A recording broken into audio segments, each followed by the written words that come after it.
एक सूल गड़ा हुआ था। उसी सूल के ऊपर ले जाकर के गुप्तचरों ने मांडव्य मुनि को उठाया और महाराज गोदा की तरफ से महाराज उस सूल पर मांडव्य मुनि को बिठा दिया।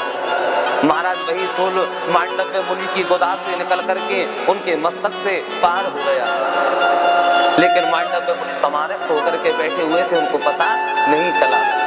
उसी समय वहां पर वही पतिव्रता स्त्री अपने पति को पीठ पर बिठा करके वैश्या के घर पर ले जा रही थी।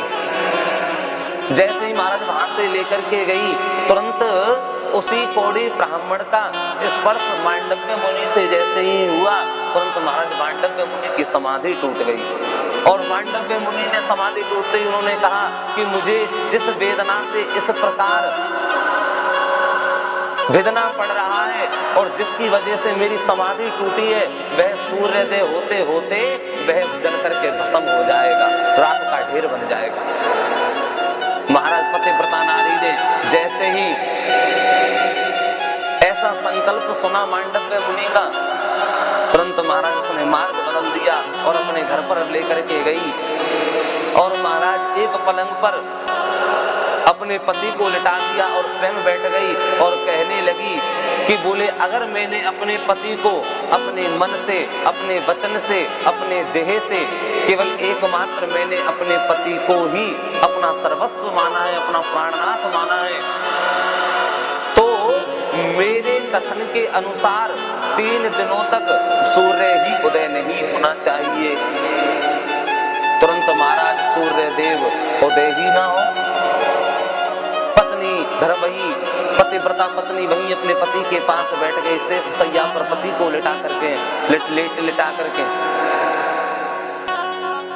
अब महाराज जैसे जैसे समय बीतने लगा, अगर कई अधिक समय तक सूर्य अगर नहीं निकले तो महाराज इस पूरे भूमंडल पर महाराज अंधकार छा जाएगा। सभी देवी देवताओं को महाराज चिंता होने लगी। इस पृथ्वी का, इस प्रकृति का चराचर सभी रुक गया। महाराज जीव चिंतित होने लगे। सभी देवताओं ने जब यह देखा तो महाराज सभी देवता ब्रह्मा जी के पास पहुंचे। ब्रह्मा जी से पूछा, भगवान ऐसा क्यों हो रहा है? तब ब्रह्मा जी ने पूरा वृत्तांत बतलाया देवताओं को कि देवताओं, ये एक पतिव्रता नारी का संकल्प है। अब देवता बोले, भगवान ऐसे तो सृष्टि का विनाश हो जाएगा, आप कृपा करके चलिए। सोई महाराज सभी देवी देवताओं सहित ब्रह्मा जी उसी पतिव्रता नारी की झोपड़ी पर पहुंच गए, कुटिया पर पहुंच गए। और कुटिया पर पहुंच करके मानो कुटिया में सभी देवी देवताओं के प्रकाश से महाराज पूरी कुटिया चमचमा गई। जैसे मानो करोड़ों सूर्य उस पतिव्रता नारी की झोपड़ी में, कुटिया में आ गए हो महाराज। ब्रह्मा जी हाथ जोड़ करके बोले, देवी आप अपनी इस जिद को छोड़ दीजिए। आपने जो ये 3 दिनों तक सूर्य उदय ना होने का संकल्प लिया है, आप उसको त्याग दें महारानी।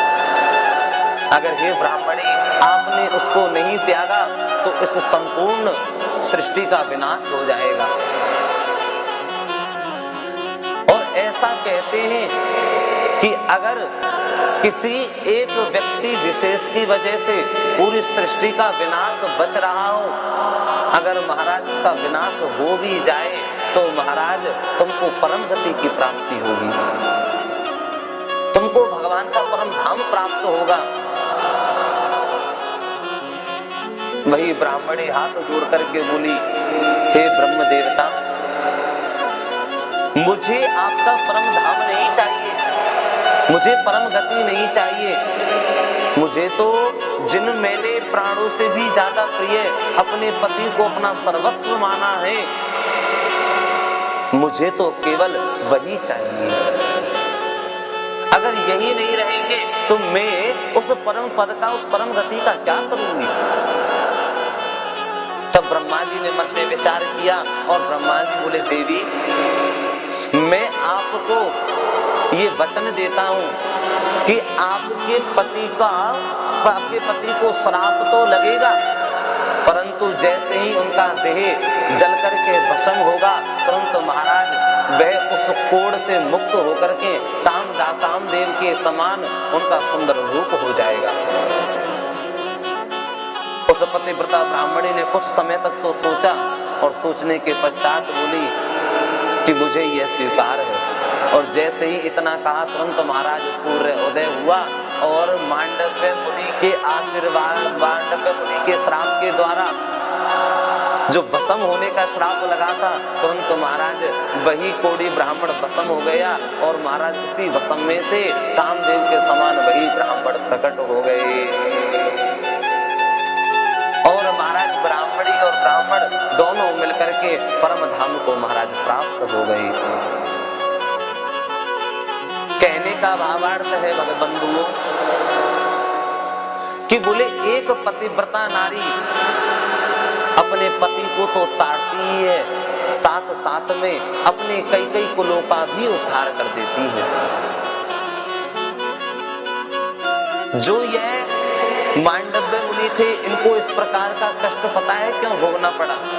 एक बार बाल्यकाल में बचपन की उस बुद्धि में उन्होंने एक झिंगुर के गोदा के स्थल से एक नुकीली वस्तु इनके गोदाम से प्रवेश कराई थी, तो वह उनके उस कीट के मस्तक से पार हो गई थी।